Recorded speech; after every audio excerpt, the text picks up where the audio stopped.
Right. You consider yourself on the left still? I don't like that word. And actually, to be honest, I've never liked that word. Okay. I say that I'm a communist. Right. Yeah. I'm in favor of the day, probably not for a few hundred years, unfortunately, but the day when we do not have class societies in this world and we create a world where we mutually flourish. But what I say in this time is that I do believe that there was a time when the left had something to do with that, but I don't think it does anymore. I see Trump as playing a Toto kind of role of pulling back the curtain on all these operations that are going on, including something that I didn't even know, I didn't even talk about 3 years ago. I hadn't even thought about it, but the idea of the so-called deep state. Right. And I think he has done a very good job, especially given everything that's aimed against him, at pulling back the curtain on all of these things, how the Democrats really operate, how most of the Republicans really operate, for that matter. Yeah. How the left has constructed a narrative that has to go to bizarre lengths to discount anything Trump, not even anything he does, but anything he says. Yeah. And so, that he's stupid, that he's a fascist, that he's incompetent, on and on and on and on. And I think he's really done a good job of pulling the curtain back on that, because that, in a way, is the main disruption, Right. frankly. I mean, Trump generally has been unable to actually do most of what he has wanted to do. And so I think the main disruption actually has been the clarification, but I think it's been outstanding, frankly. Welcome to another episode of Independent Thought and Freedom, where we have conversations with some of the most interesting people around the world who are shaking up politics, society, economies, and ideas. We've had some amazing guests on this program, including The Saker, Paul Craig Roberts, Sheikh Imran Hussein, E. Michael Jones, Cynthia McKinney, and more. If you'd like to support us to reach our next goal of actually putting together live events where we bring some of my best guests side by side on one stage, please consider becoming a monthly subscriber on Patreon. You'll find the link below. Also, if you are an author or researcher with important ideas to share with the world and want to have a greater impact, I'm offering a free masterclass, 3 steps on how to leverage your intellectual authority to become a media personality. The link for that class is in the description as well. And now, on to this week's show.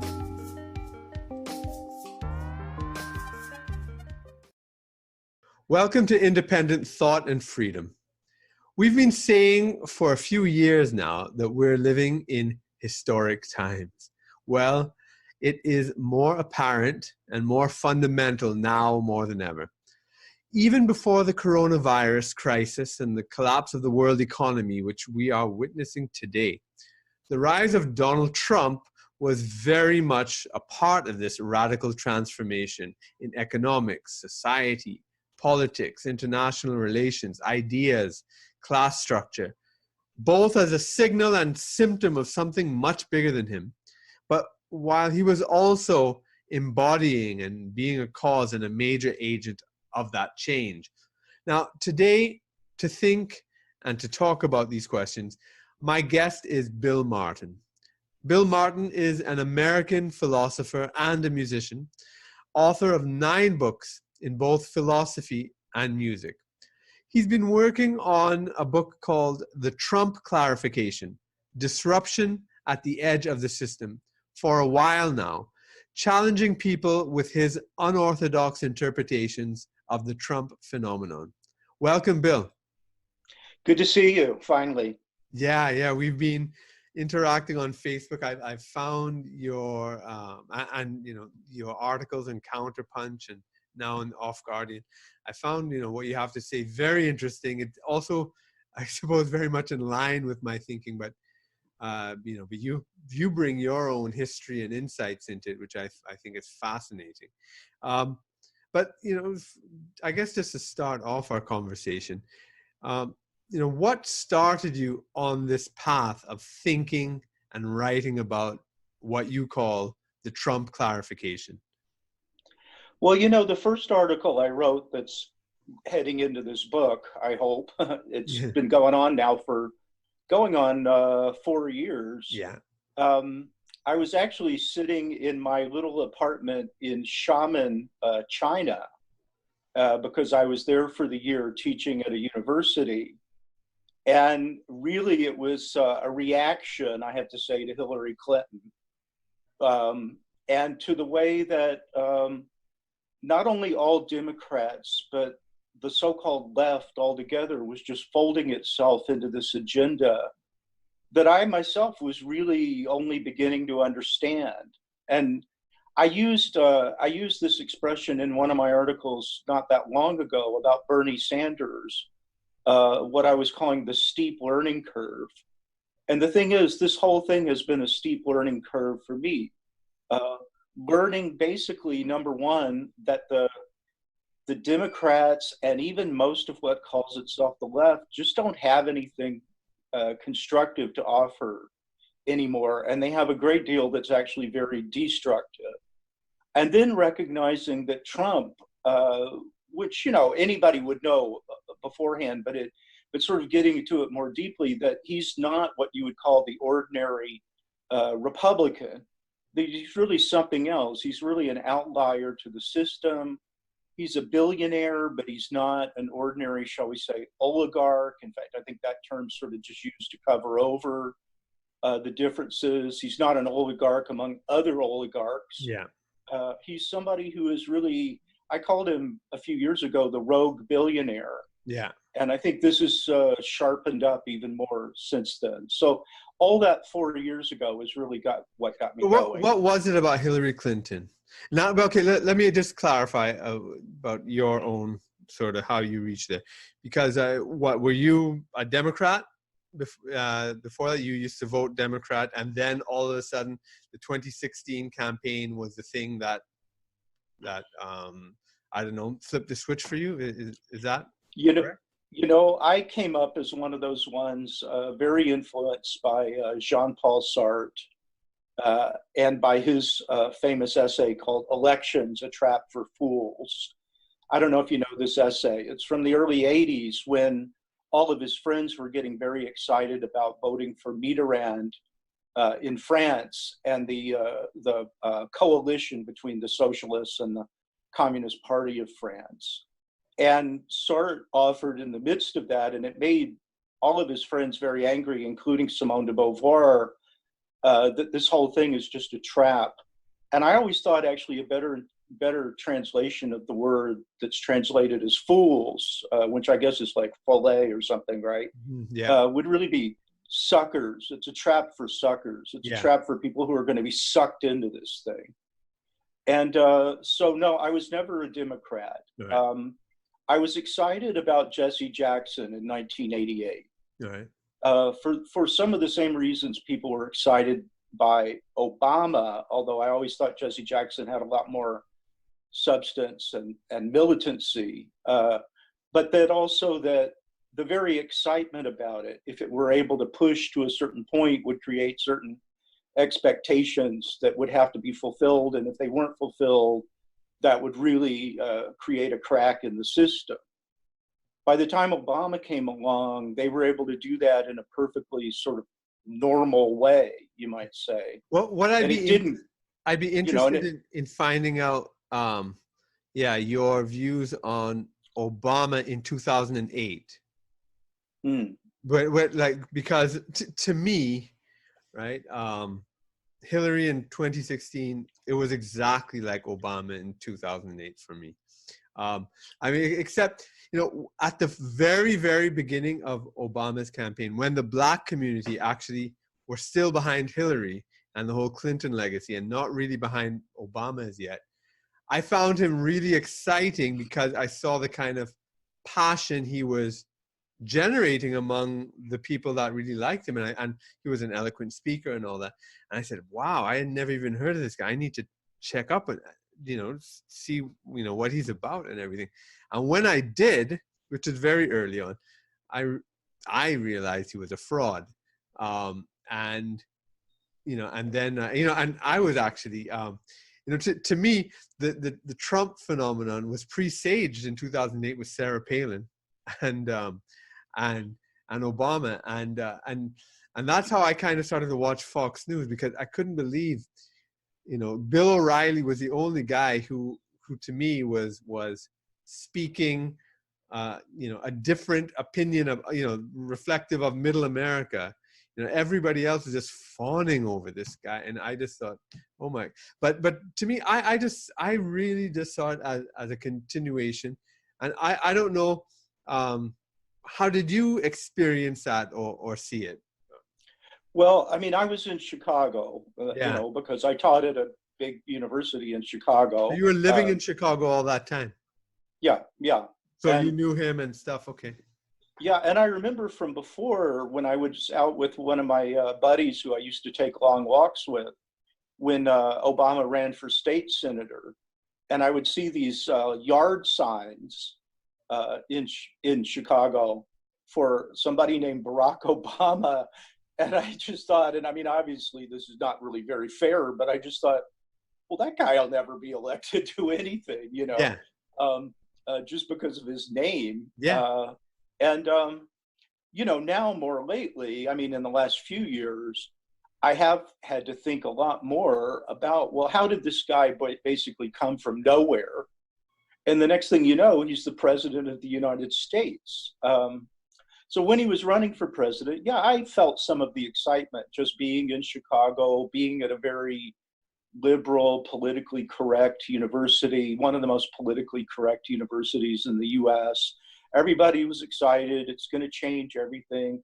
He did seem to have something like a movement. But like now we've seen with Bernie Sanders, who I think had a real movement, that can be gone with somebody snapping their fingers, basically.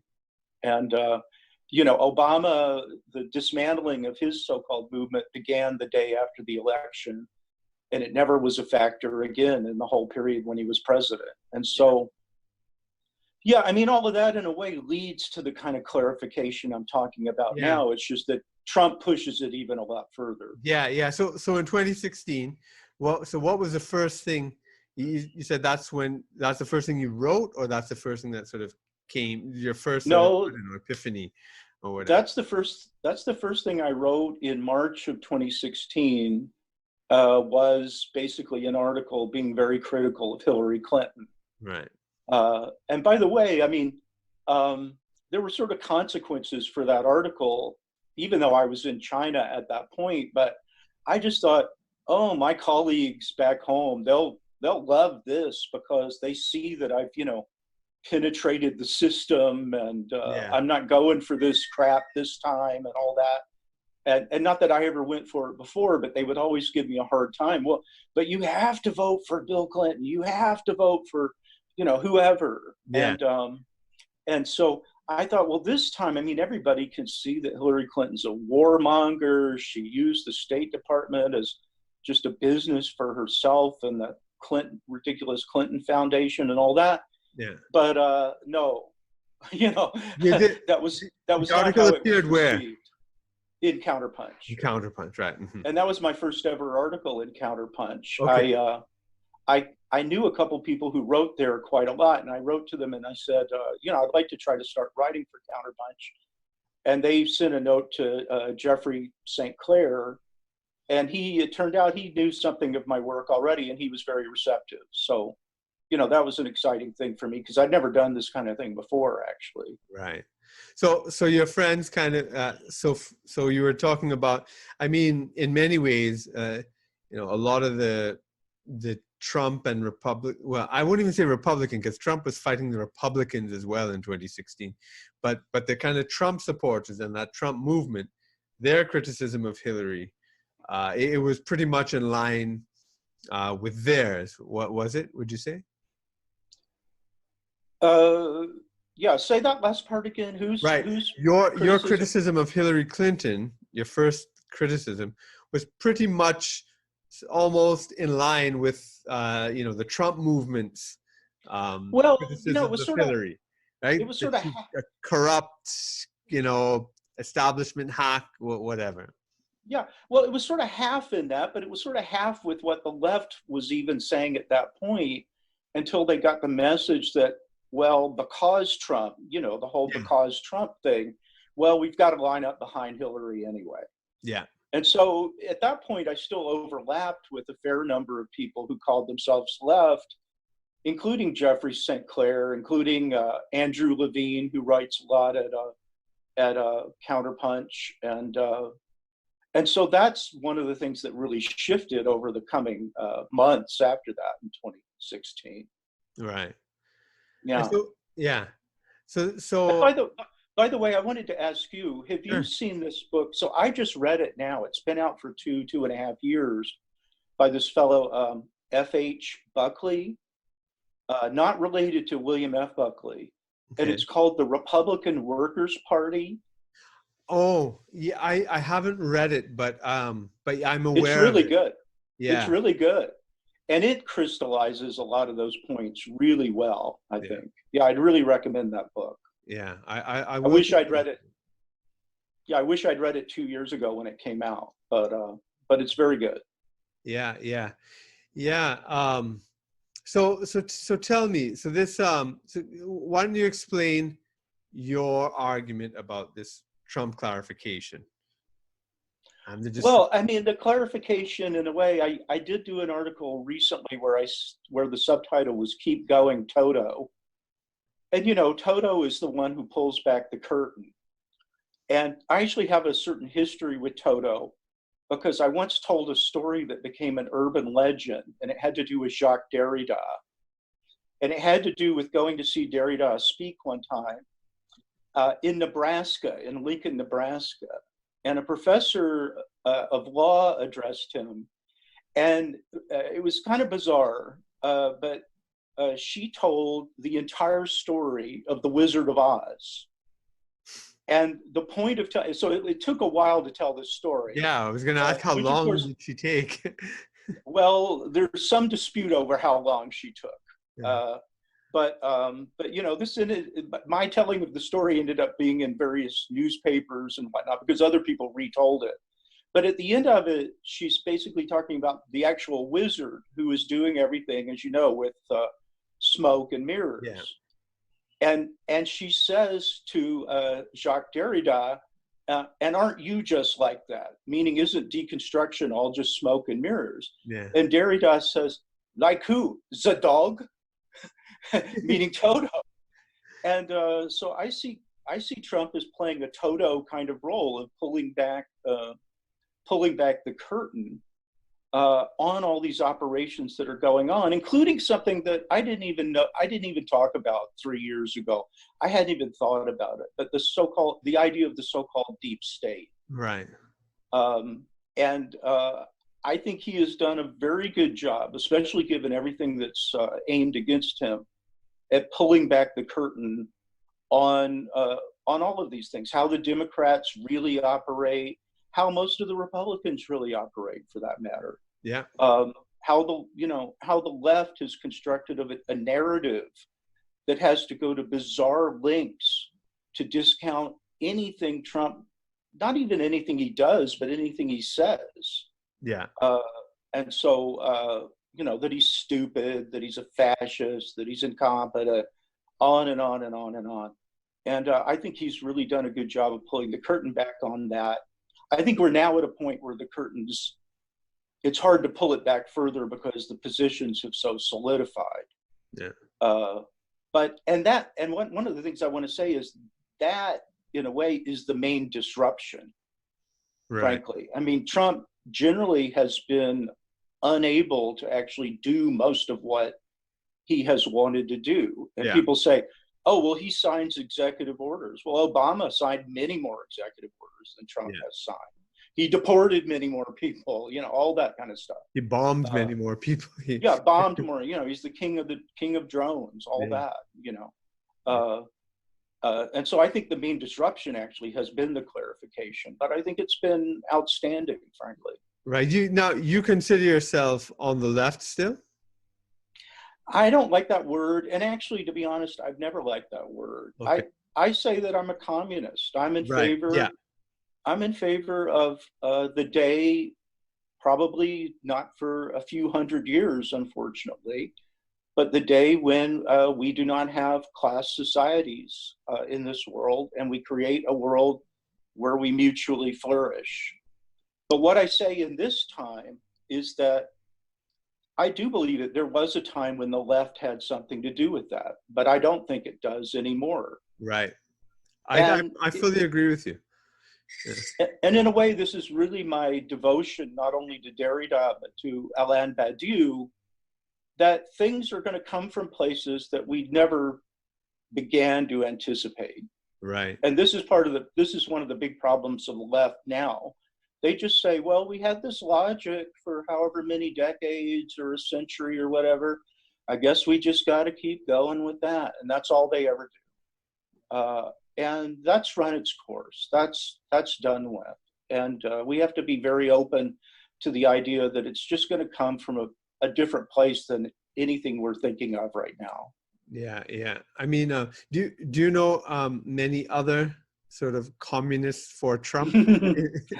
uh, I mean, it's interesting, this F.H. Buckley, who's no relation to William F. Buckley, by Yeah. the way. He says that he's a Marxist, but he says he's a right-wing Marxist, Yeah. which I think is very interesting. And he does talk about class society and all that. I tend to think we would still have some very fundamental differences, but Yeah. no, I don't. I don't know many people who are elucidating this position. Yeah. And that's why it really bugs me, to be honest, when some of my friends and others say, oh, well, he's just saying the same thing. He gets all his talking points from Fox News and all that kind of stuff. I don't think so.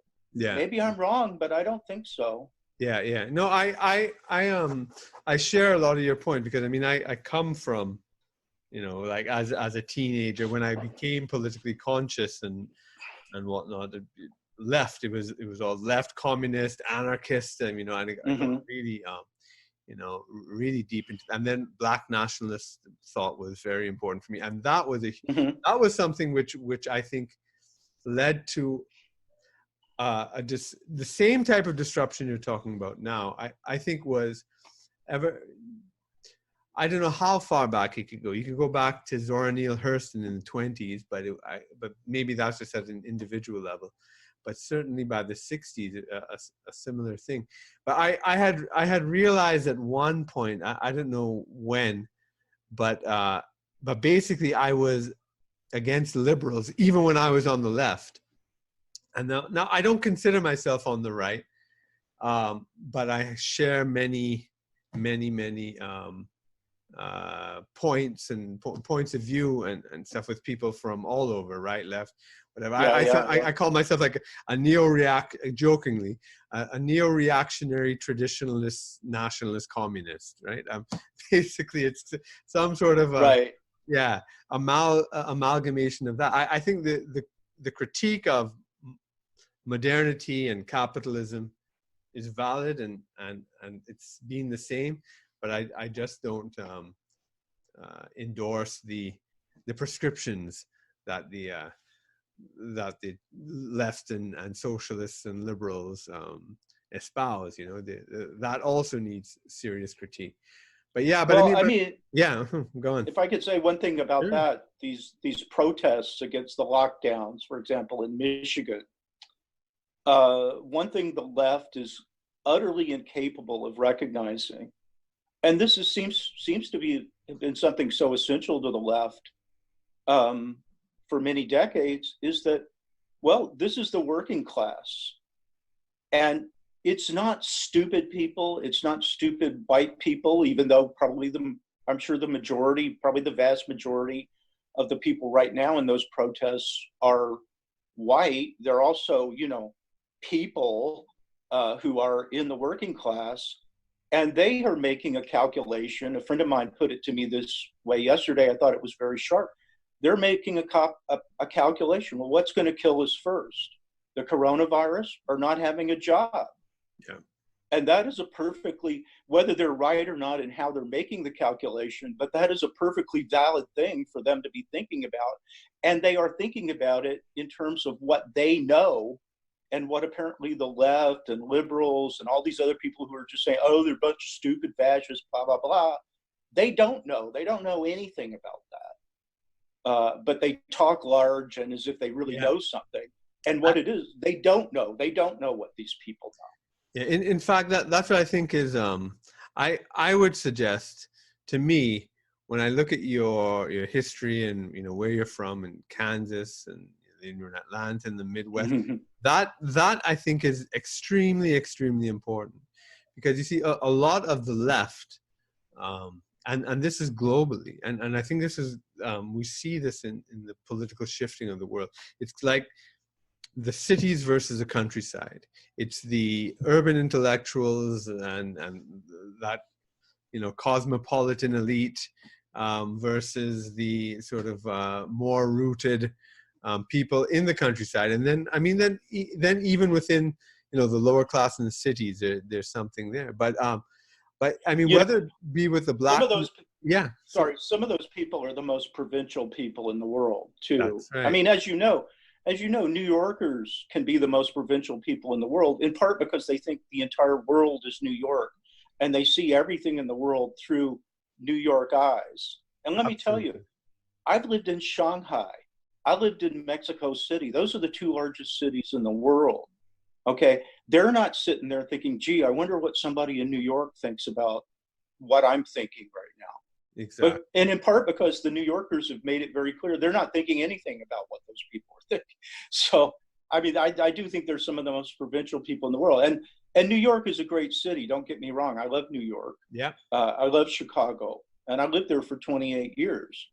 But that idea that, like you say, this division between the city and the country, city and the countryside, yeah, that is motivating a lot of things, but mainly because the left has formed this ideology of, you know, what Karl Marx called the idiocy of rural life. Yeah.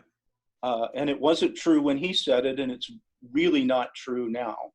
Yeah, absolutely. So, I mean, even what was I going to say about, the let's see. Oh, I missed the point, but that's okay. With this, let me see. I missed the point when you talked about the idiocy of rural life, because that's okay. No, but that brought up a whole other point about how the left really, I mean, the working class, you know, these are just abstraction, and they're just sort of toys for kind of liberal, it's like competition, like virtue signaling, right? No, that's the term they use today, virtue signaling. But I remember the point I was going to make about the provincialism, where you said how V.S. Naipaul, who's I think he was instrumental in my own sort of changing of my perspective, and he's a Trinidadian, right? So from Trinidad, like myself. I mean, when he was asked to speak about his education at Oxford, which he so wanted to go to from Trinidad, and he won this island scholarship, he said it was a thoroughly provincial university. You know? I could imagine. Yeah. He said, you know, you didn't get to understand the world at all, right? You got to understand this elite, you know, very well, but you didn't really get to understand the world, you know. And do you know that? You know that that series, Inspector Lewis? No, I don't. It's a British series. I'm not sure if it's a BBC series or not, but it's about a guy who's a working class detective in Oxford, and he's always having to investigate crimes at the university. And it brings that out very nicely. Right. That there are these people who think they know everything that they just don't have a clue about. Absolutely, you know. Now, in terms of what is happening and the changes of the world, how do you have a view of history? I don't know, because I know you have a religious, a very strong religious component to your thinking.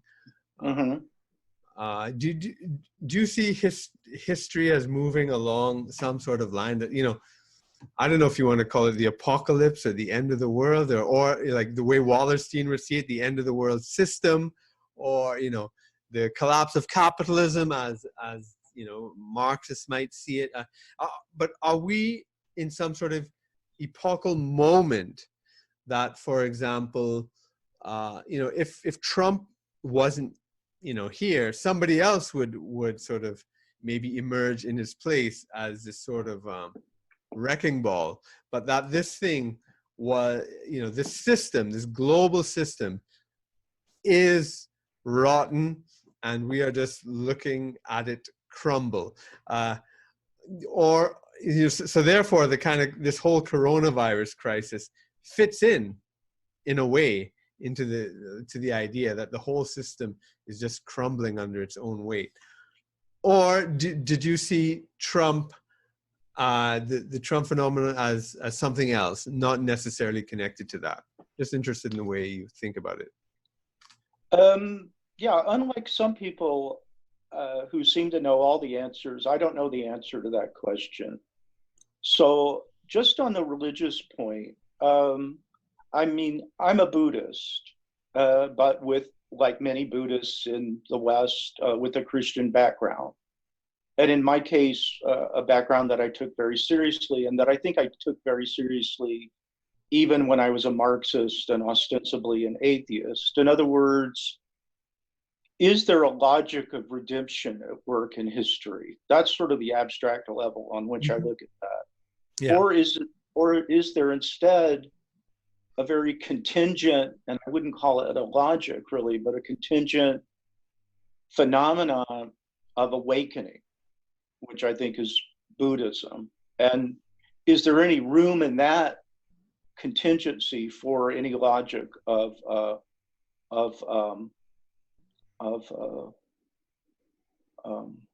redemption?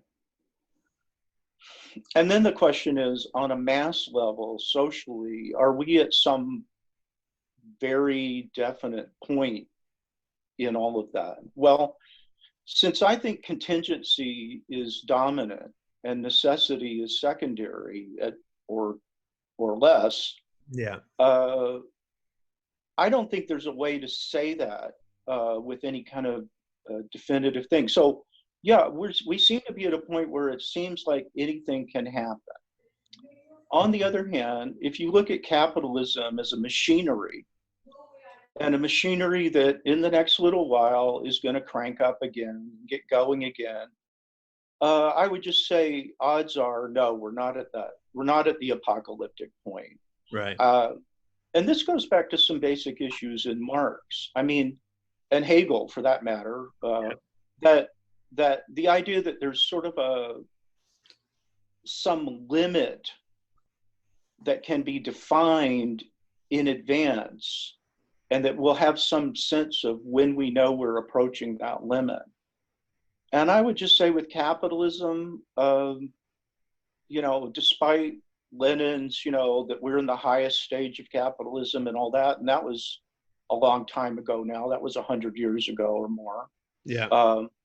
I just don't, I don't think it works that way. I think this machine will crank up again. There'll be other pandemics, there'll be other disasters, there'll be environmental disasters. I don't think they'll be apocalyptic, but there'll be disasters. They'll hurt a lot of people.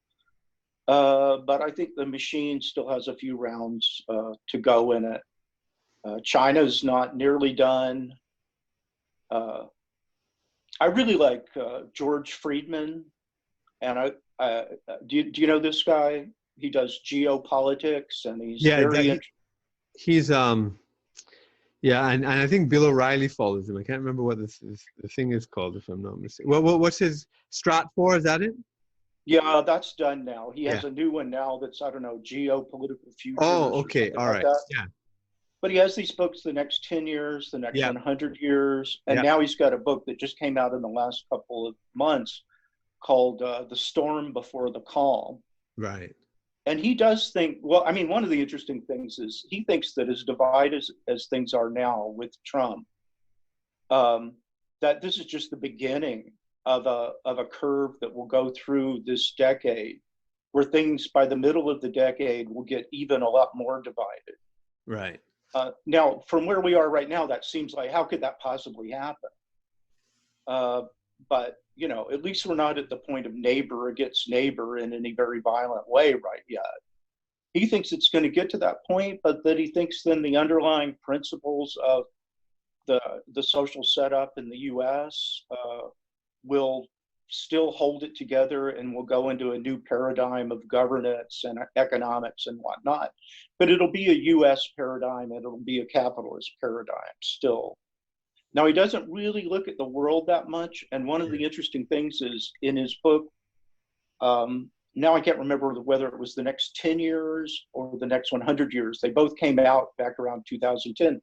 I remember. He thought that China would be fragmented by now, by 2020. And he was saying space would be where the next sort of... Right. Yeah, he predicted the Space Force. Yeah. Yeah, but I don't think, I mean, and when I was in China first in 2012, 2013, I talked with a lot of people who themselves thought that China would be fragmented by now, possibly in a civil war. Yeah. And so I do worry that these people who say this, I know there's this guy who Tucker Carlson interviews a lot. And in fact, he was on last night, who wrote some book, The Collapse of China. Yeah. And what they don't mention is he wrote that book more than 10 years ago. Yeah, exactly. And that it was supposed to be collapsing now. Well, it's not collapsing now. I think it'll rebound when they crank the machine. I mean, it's mostly cranked back up again. And it's an immense machine. Yeah. And it generally works pretty well. The Chinese people, I think, remain very optimistic, and that's a big part of their success. So I don't see things getting apocalyptic, probably. Yeah. But, you know, the coronavirus or other phenomena, they do have a way of spiraling into different levels. And so you can't predict. What you can do is try to be ready and try to put forward some ideas. Yeah. That when things utterly break down, people might say, "Oh, those sound like good ideas." Yeah. Yeah. Yeah. That's the Leninist in me, you might say. So, yeah. Yeah. I guess what you're saying is that it's not deterministic. It's not the way it's unfolding. And I agree. I think that in my own view, I do think that the system is unsustainable, but I'm not looking at it necessarily as capitalism being unsustainable from a Marxist point of view, because my own view is tied to Andre Gunderfrank. I don't know if you know his work. Sure, yeah. And the 5,000-year world system, right? So capitalism is actually nothing really. There's always been capitalism in that sense. But the way capital has worked in history has changed. Sometimes it's been more important, sometimes less, but it's always been international. Europe was not part of the whole system for thousands of years. It came in very late. It was dominant at a certain point and falling off, and I do think things are going back to Asia. But and I think that is the point, that the Western dominance in the system cannot hold any longer for a couple of reasons.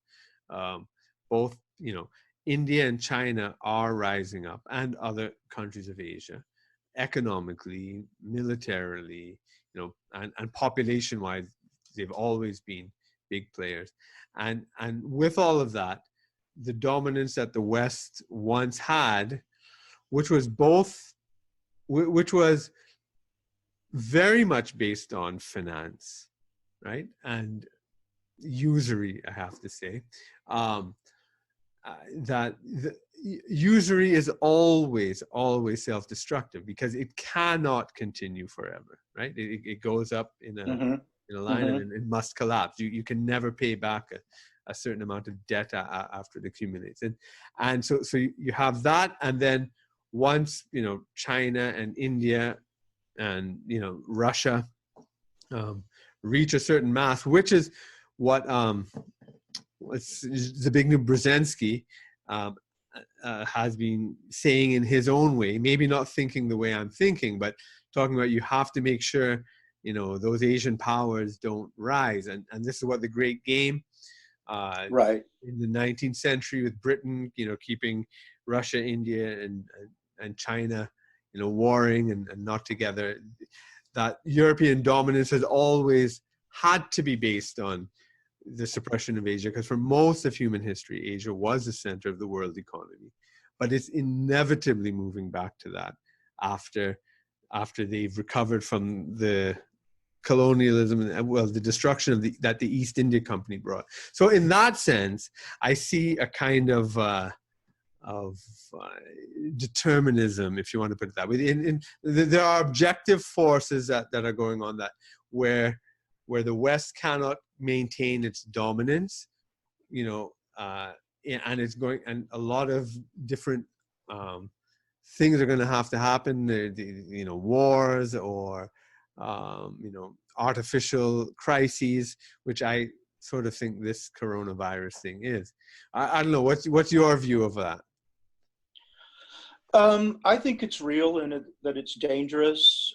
Is it as real and as dangerous as they're saying? One of my liberal left friends who gives me a very hard time for years now, and who gives me a very hard time about the Trump clarification, was posting something about how Trump has said that he'll win the election by a landslide in November, which I personally hope he will, and said, well, won't it be a Pyrrhic victory because 64,000 people have died from the coronavirus in the US? Dr. Fauci said 2 million people would die. And so I guess I would say it looks like Trump's doing an outstanding job by that measure, right? So yeah. I feel like my friend sort of hoisted himself on his own petard there. So I do think it's a dangerous thing. I'll be interested to see at the end of it what the real numbers are. I tend to think a certain number of the deaths are going to be people who've been smoking 2 packs of cigarettes a day for the last 60 years, and they were, 3 weeks away from dying anyway, and something pushed them over the edge, as it does. Stuff like that. And whether in the end the numbers are going to be higher than any given flu season. That's right. In normal times. So we'll see. Exactly. Now, I want to ask you to elaborate on. But I'm sorry, let me add one more thing to that, though. But the way this has been weaponized by the Democrats and the left, that's a whole other thing. And it's horrible. It's just unexcusable on any level. I mean, and the way that they've got a whole crowd of people who they should look themselves in the mirror and say, when every day they're just saying, well, this is happening because Trump, blah, blah, blah. At the very least, they ought to ask themselves, even if that were true, what are you doing to help anything? You think you're helping something by just spouting this every day, sometimes 10 times a night or whatever, on sitting in their underwear in their bedroom, posting on Facebook? Gee, great contribution there. Like, we should really listen to you because you're so engaged with the reality. Yeah. I want to delve into that, actually, and taking off on a couple points which you said. Like, for instance, when you said, you hope Trump will win. Now, why is it that you hope he'll win? I'm interested, because it's not necessarily that you're, I don't know, you're not like a MAGA guy, right? So what is it? Why do you hope he'll win? It's really two sides of the same coin here.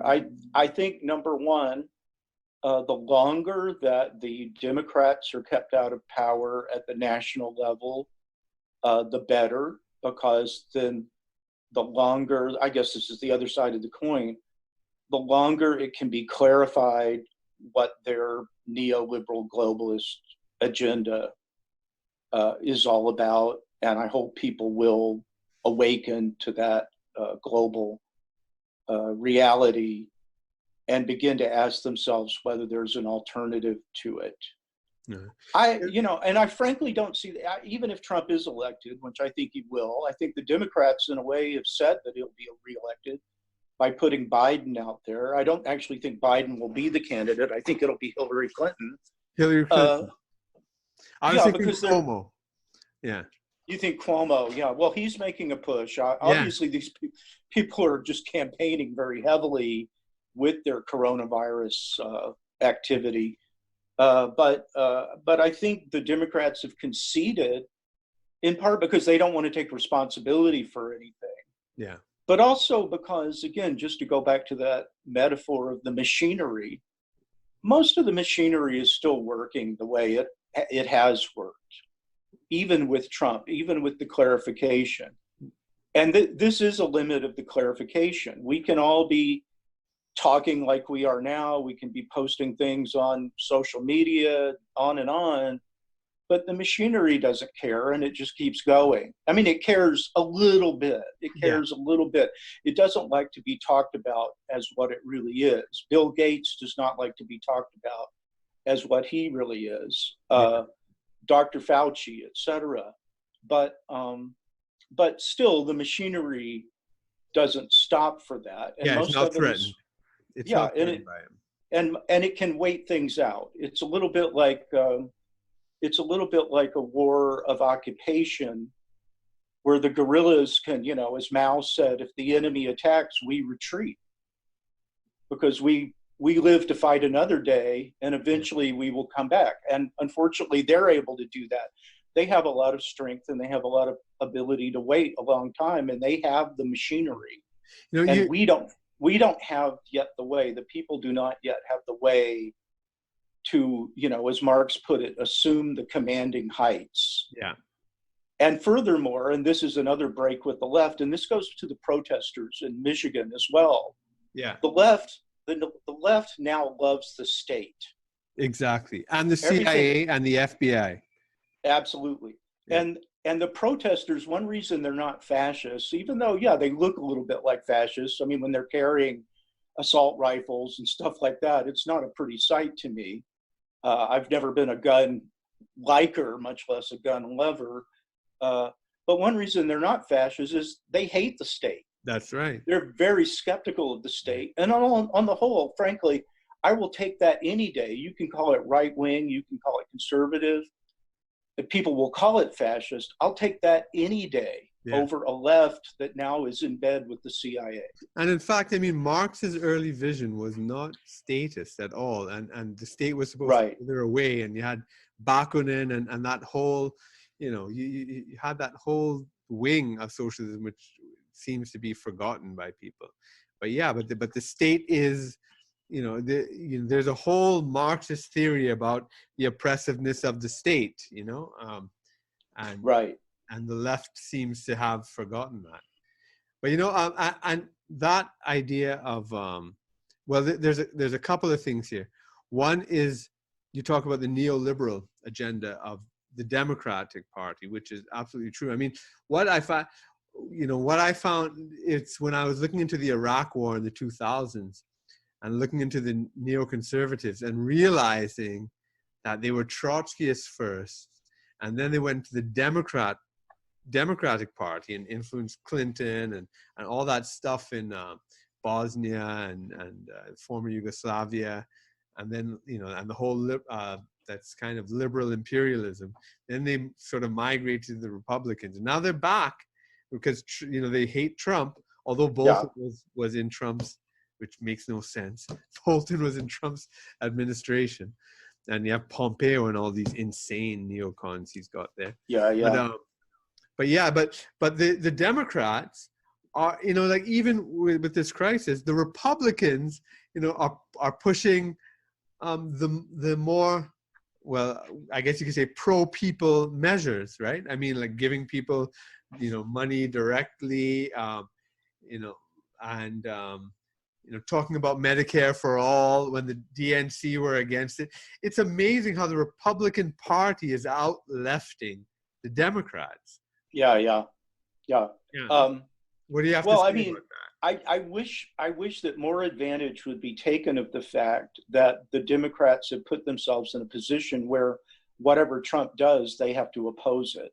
And they have to say that it's the result of stupidity and incompetence and racism or whatever. And so, I think there's a lot of room there. And one of the things I think in this coronavirus that needs to be brought forward is simply the word infrastructure. And so, is your healthcare system a part of the infrastructure of a complex capitalist society? Yeah. It seems to me it absolutely is. Yeah. And so, I think there's a lot more now that Trump should be doing, frankly, around the idea of infrastructure and the health system. I don't know that it would necessarily be a completely state system. That's right. But I think a good deal more. It could be regulation. I mean, even the internet, right? Now that people have to do so much remote, because it's virtual contact instead of, potential virus transmitting contact, right? So the internet, people have been talking about making the internet a public utility or regulating it and allowing, therefore the constitutional rules of free speech have to apply and whatnot. I was from that. I've been penalized many times by Facebook and YouTube. Yeah, I'm sure. Yeah, well, here's a crazy thought. For one thing, what's lacking in the world is creativity around these kinds of questions. And just to get Chairman Mao into this picture, I think one of the greatest things, and this wasn't Mao, I mean, this was a people's initiative that happened under the leadership of Mao, but I think one of the greatest chapters of the Chinese Revolution was the barefoot doctors. Mm-hmm. And the barefoot doctors were people who had sort of basic medical training, and they literally walked from village to village, and then they taught the people this training. And they did it according to the principles of Chinese medicine. And I'm not saying that these principles are always better than Western medicine, but they are principles that have to do with treating the whole body in terms of health and not in terms of sickness. What is a healthy body as opposed to what is a sick body is your starting point. And also, what is a healthy society? What is a healthy village? And that was a very creative effort, and it led to the point where the infant mortality rate of China by the mid-60s was less than the infant mortality rate of cities like Detroit, Michigan. And so I'm not saying we need barefoot doctors necessarily in the West now, but something on that level of creativity. That's right. And mass initiative and people taking these things into their own hands. And again, I don't know that the right, so to speak, has this answer, but I know the left, when their only answer is basically state paternalism, that's the opposite of creativity. Absolutely. Everything that is happening purely through the state. I mean, sometimes, yes, you have to demand things of the state, but that's demanding. That's saying, look, state, do this, or we'll do something else. Yeah. Yes, sometimes that has to happen, but everything that's just, well, what can the state do? Will the state do this for us? Just basically, to be crude about it, sucking on the tit of the state all the time. That's right. And thinking there's nothing else. We need mass creativity, and we need people taking their own initiative. Just like people basically are defeating the virus by taking their initiative now. Yeah, absolutely. And this is something that's so important. And it's come up in many points in your, in the discussion we've been having and the, points you've been making about real people, and the disconnect between the left and real actual working class people. They don't know anybody like that. They can't talk to people, they can't talk to a real working class person or a real farmer they can't hang out for an afternoon with them. They have right. they have They have nothing in no common. yeah, they have no capacity of relating as a human being to this other human being. And Right. I think this is what made someone like George Orwell such an amazing critic of the left, even though he himself was from the left and remained on the left, even though right-wing people Right. like to quote him. Right. But as a novelist, he understood people, right? And so he was able to critique, the socialists and liberals and left-wing thinkers of his day, and the communists as well, as people totally disconnected from ordinary people. And I think that's such a huge problem. And this is where the right, And the funny thing is, when Orwell was writing, they weren't even remotely as far apart. I mean, I think this is a great example, but they weren't even remotely as far apart as they are now. Yeah.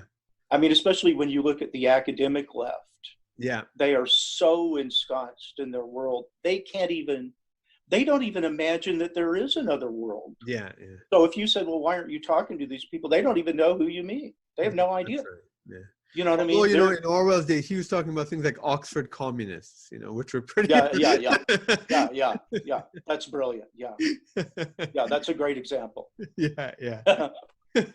So that's one of the funniest things, or these LSD socialists. Yeah. Yeah, very fun. But but it's the same sort of thing, and the right, on the other hand, there's this the right think of themselves, right? They think of the left as elitists, right? Because the right have this, it's misnamed populism. I always think this critique of populism is so weird. If you are a Democrat, then isn't populism a good thing? Right.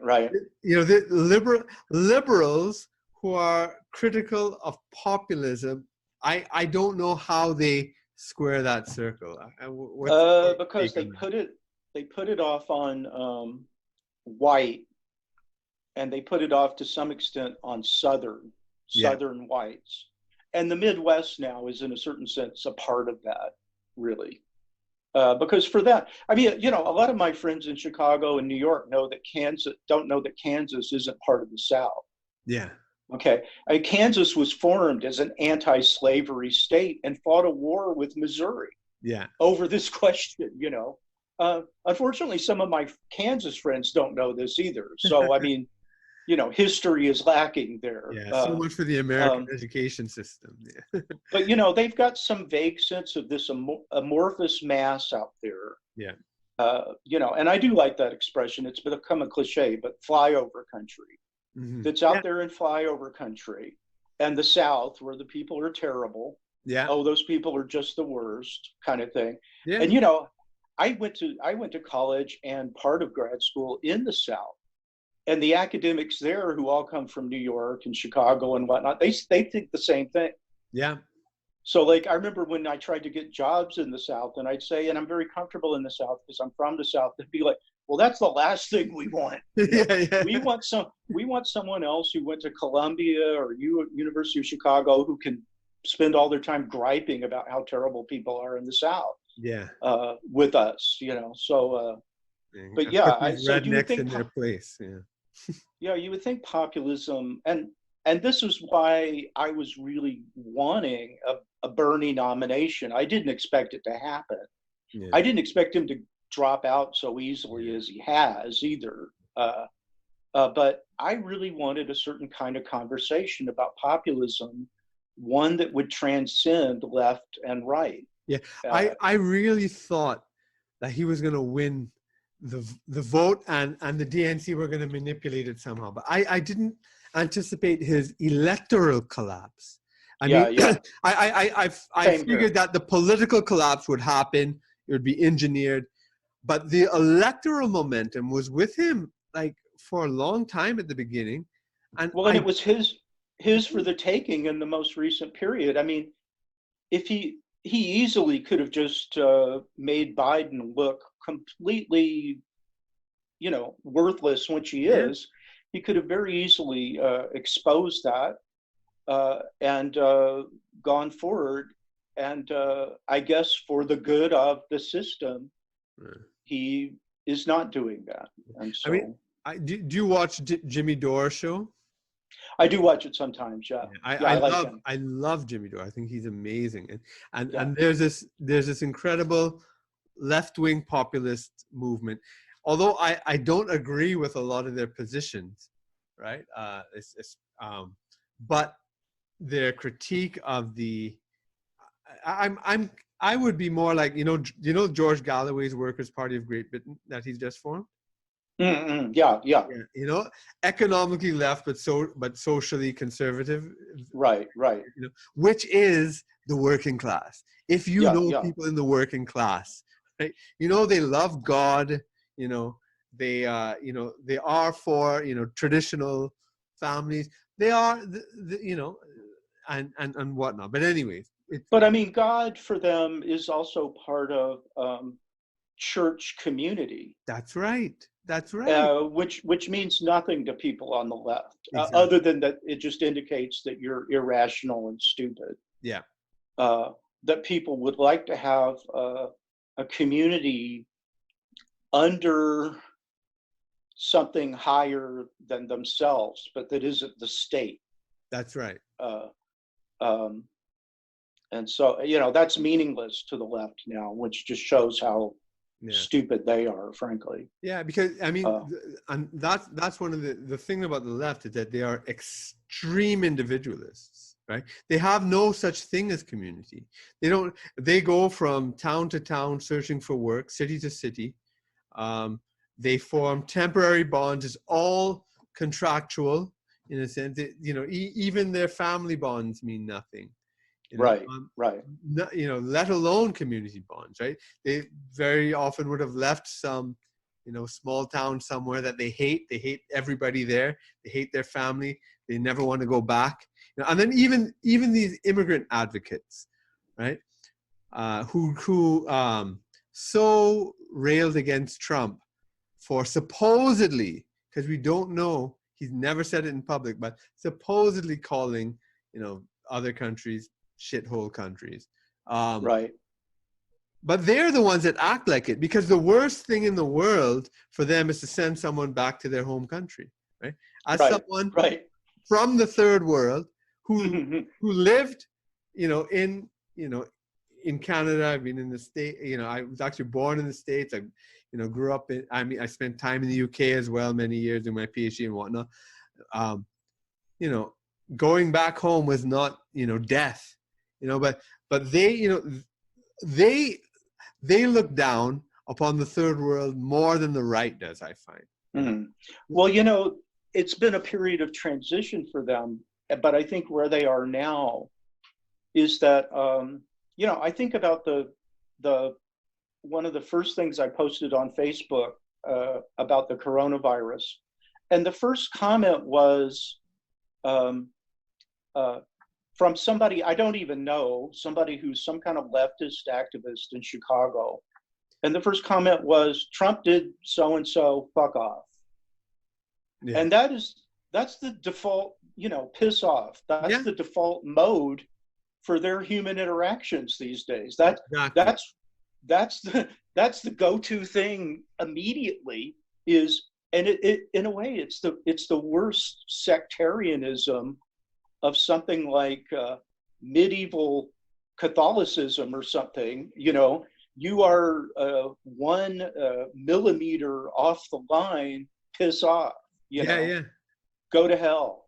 And what kind of conception of your, for one thing, and again, I'll put Chairman Mao in the middle of this, partly because I hope our mutual friend Mike Rechtenwald hears this.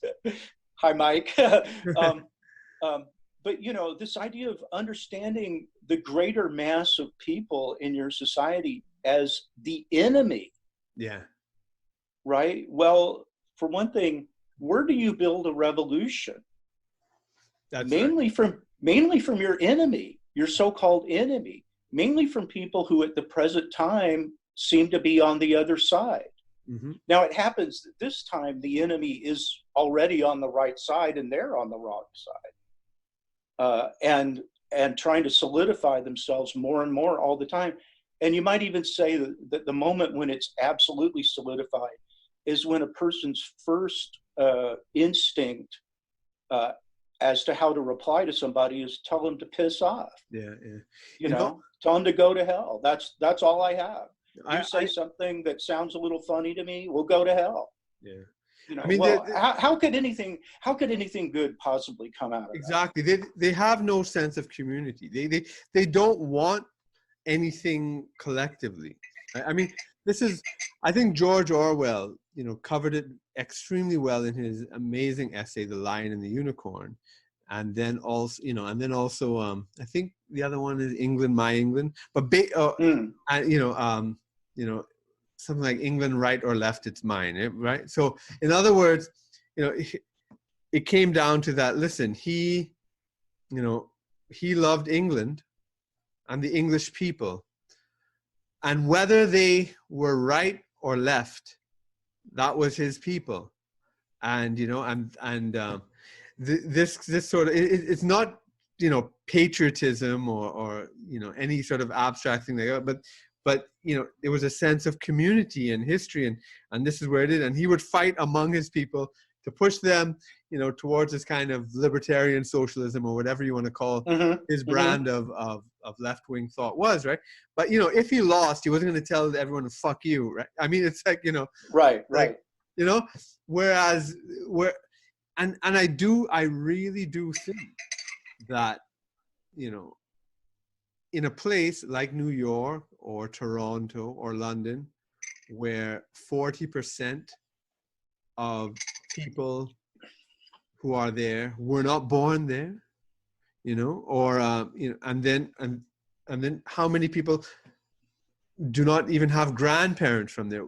If you don't have a connection to the place, it's tough for you to want the best if you think everybody's racist against you, right? I mean, Right. I'm speaking from my experience growing up as an immigrant in Toronto. Even though I was born in the States, my parents weren't, and there was so much disconnect. Even though this was great, and they, for the most part, and the embracing and but there was a lot of disconnect, and there was a lot of things that I couldn't really connect with at a very deep level.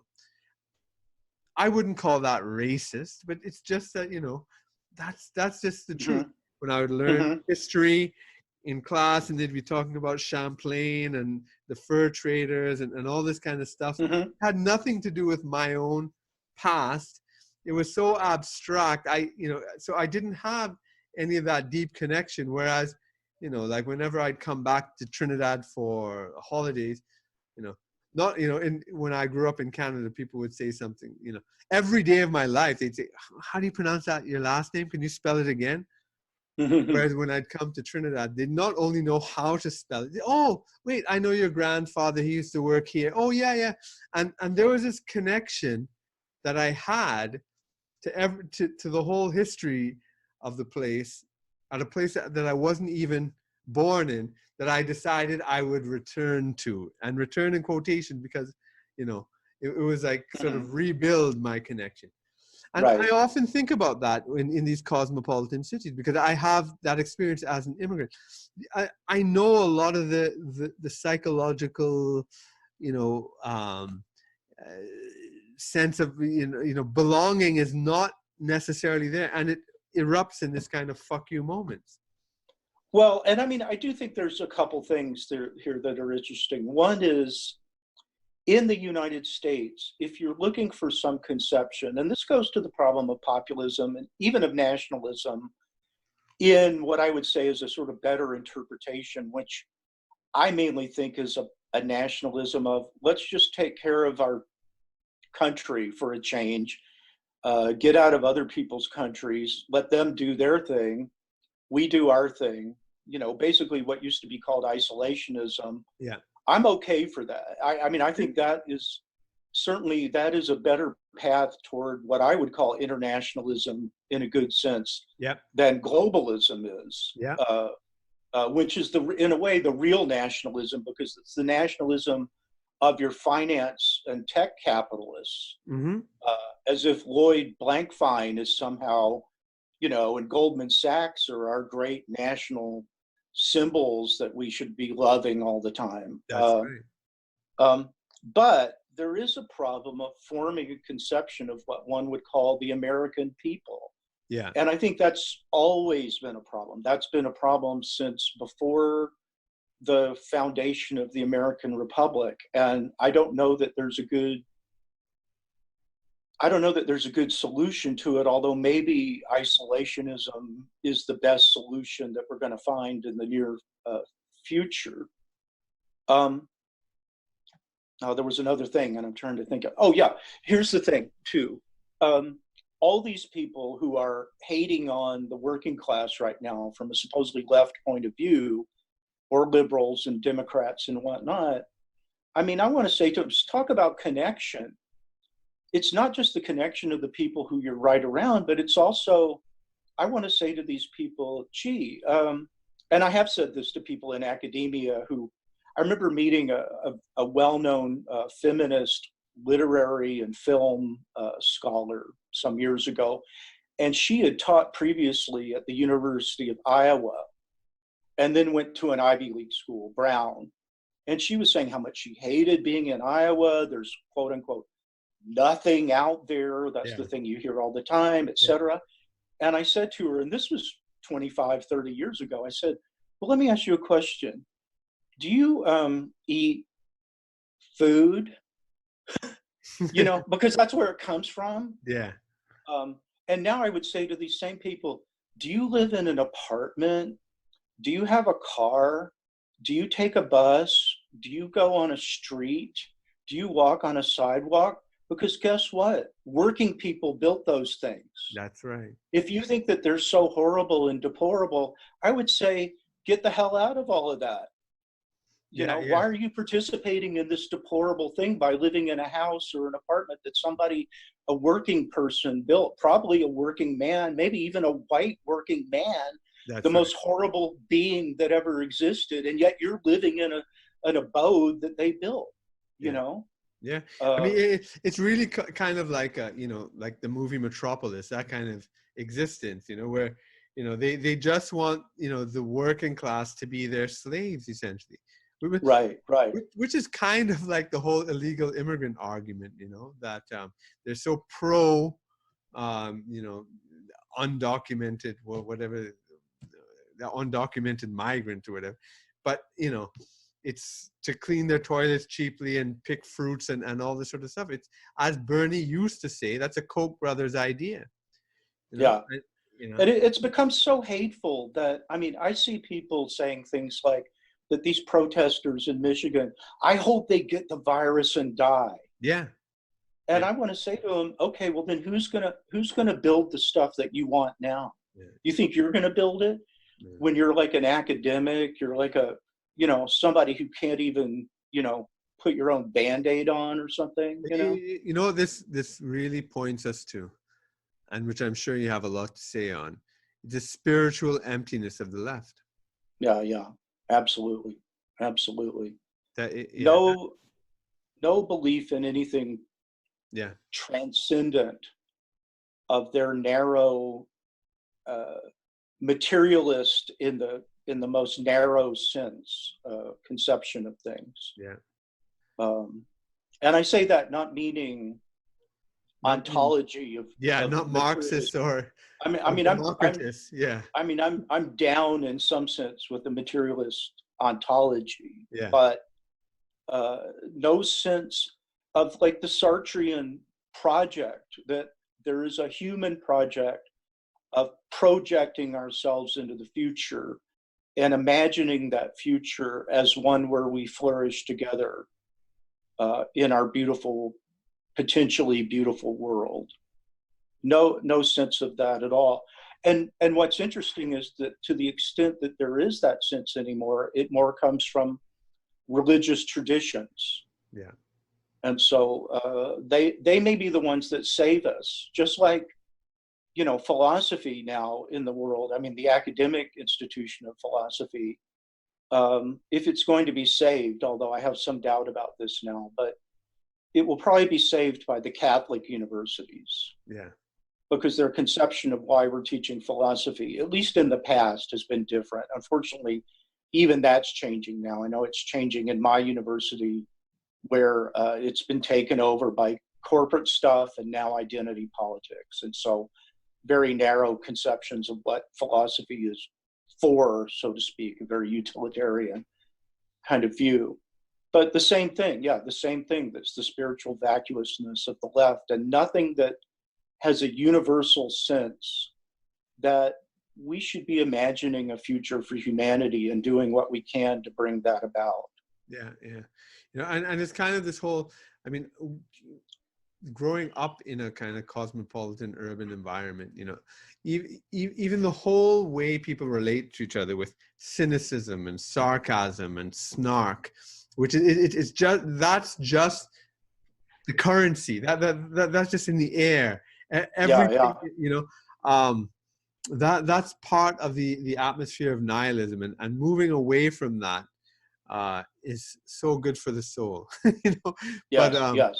yeah, you know, but really it's a very, very, very multifaceted, deep thing, and the politics is just one expression. It's almost like an epiphenomenal expression of something much, much deeper. And I do think that the Trump phenomenon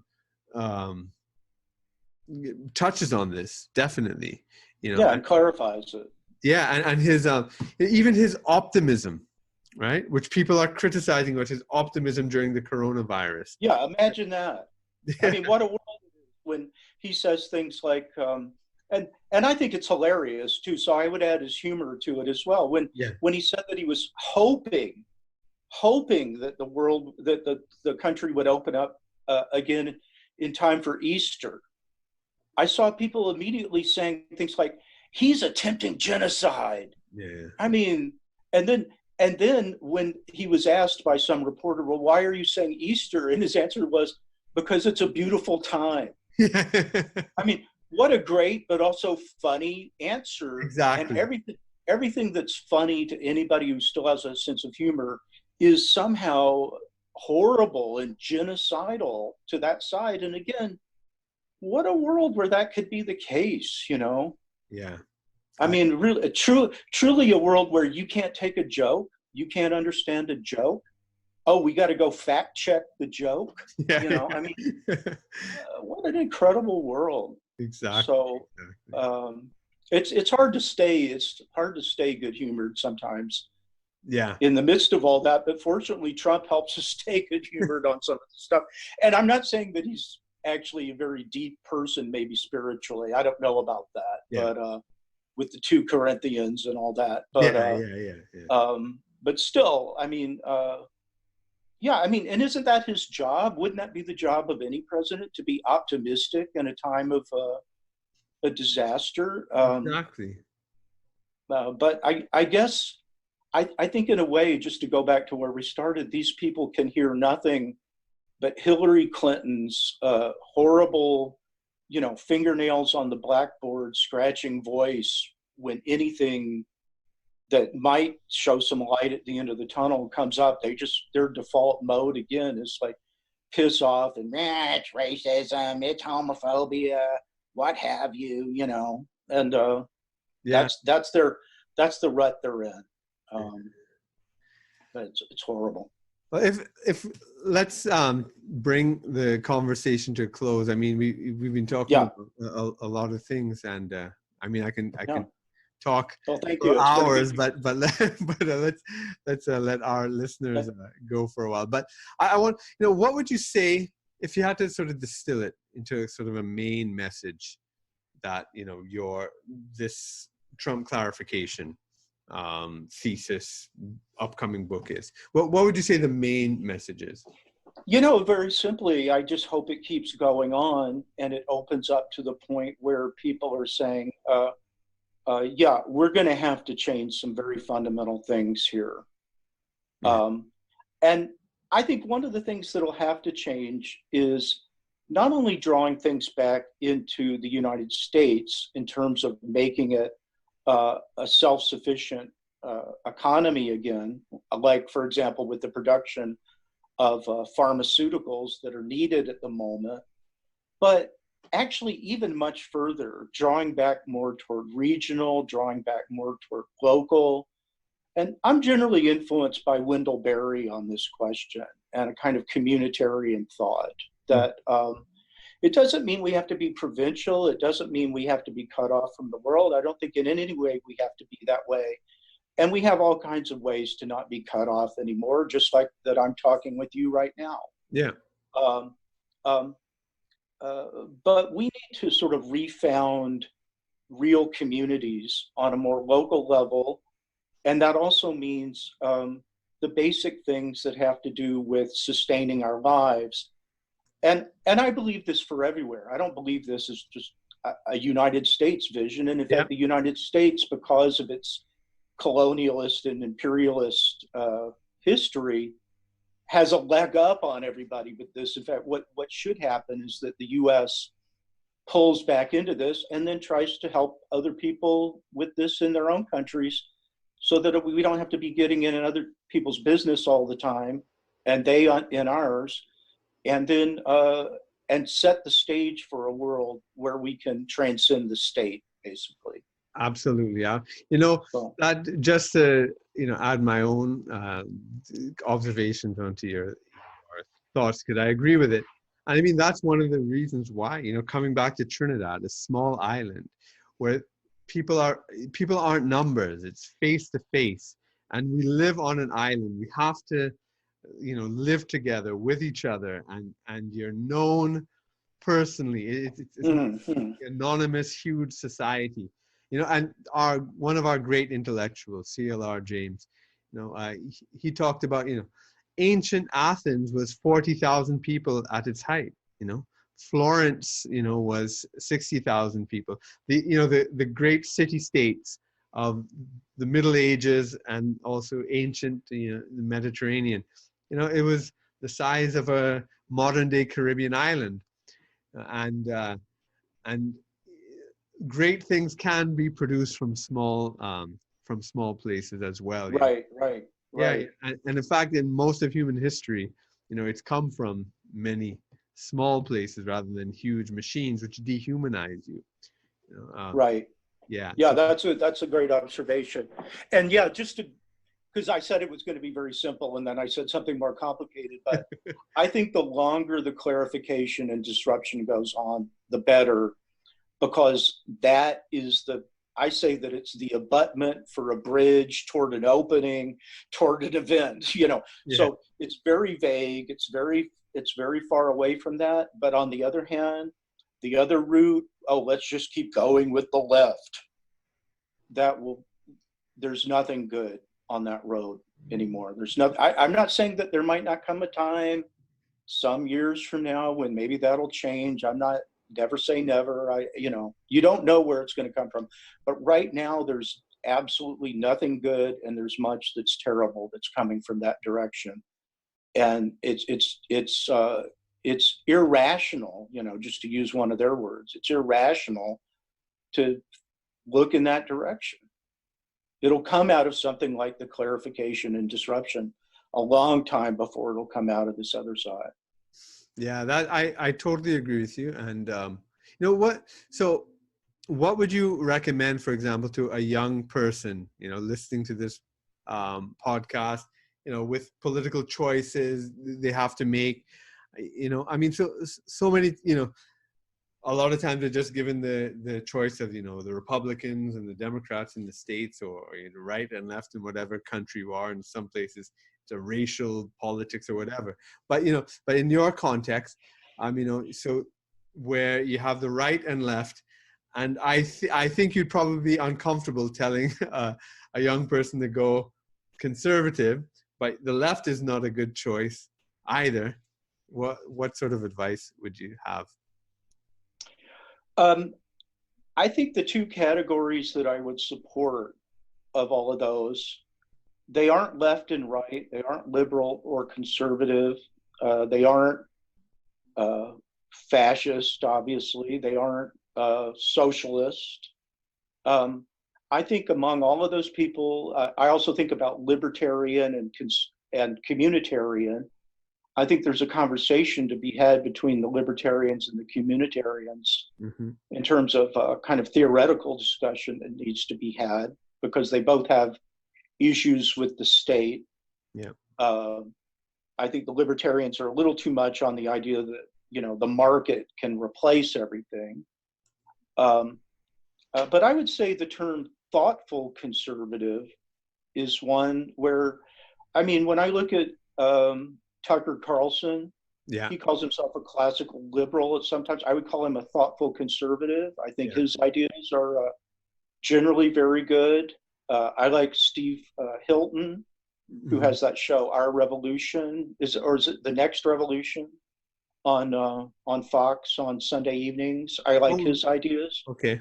about. He calls it what does he call it? Progressive populism or Mhm.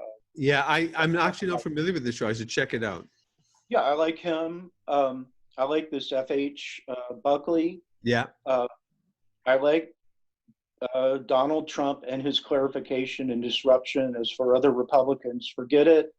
Yeah. I think if somebody was a Bernie supporter, they ought to be out there. If they really are a Bernie supporter and not one of these people who I was arguing with in recent days who just immediately say, oh, well, we got to support Biden, which strikes me as their quality of support for Bernie must not have been too good to begin with. But Exactly. the people who are really supporting Bernie, they ought to be out there making demands and they ought to be willing to go to Milwaukee and make a big disruption, frankly. Yeah. So I think those are some things to think about. I wouldn't say get involved with either of the parties really, to the extent that this F.H. Buckley's idea of the Republican Workers' Party could be promoted more broadly. I think that would be a good idea. So those sorts of things. But I would also just go back into the history, and I don't mean just the history of 20th century communism, but the history of communism from the early Buddhist communities, the early Christianity, Spartacus, Plato's Republic, all of that, and just keep thinking about this idea of the possibility of a global society of mutual flourishing. Yeah. And do some philosophy, because this is a heavily anti-philosophical time. Mm-hmm. And it was always a little bit that way on the right. Now it's become extremely heavily that way on the left. Yeah. And that's something that we have to go against the grain of as well. Yeah. Well, can you tell us a bit about, what you have planned coming up, this year, over the next 5 years? Of course, you have your book, The Trump Clarification. Yeah. And one would hope that that'll get done in time to have it come out this summer. And I'm looking at places to publish it. So if anybody hearing this wants to send along some recommendation for publishing it, I'd like to hear about that. And then otherwise, I'm just doing. I'm working on this big synthesis of Buddhist thought and Mao and Maoism and the Chinese experience and French Marxism, but especially Badiou.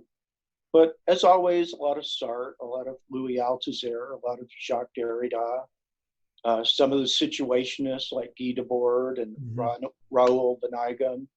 All that's in there, but sort of heading toward Badiou and synthesizing that. And some things will start to come out with that. And I've just got a lot of unfinished. And then music, like I told you, I still have this idea at age almost 64 to make one more attempt at becoming a rock star, which the star part doesn't matter to me, but I'd like to make it at another level in the field of rock music and then experimental music and, the John Cage, John Coltrane, Cecil Taylor, Stockhausen, all that mixed up influence. So I've got plenty of work to do, and I'm very happy to be able to do it. Excellent, excellent. Well, I want to thank you not only for this interview, but for all your work and your provocative and transformational type thinking. I wish you Thank all you. the best and every success in your future project. Thanks so much, and all the best to you as well. That's all for Independent Thought and Freedom this week. Please join us again next week. And in the meanwhile, please make sure you subscribe, leave me a rating, like and share this podcast with your friends. Thanks, and bye for now.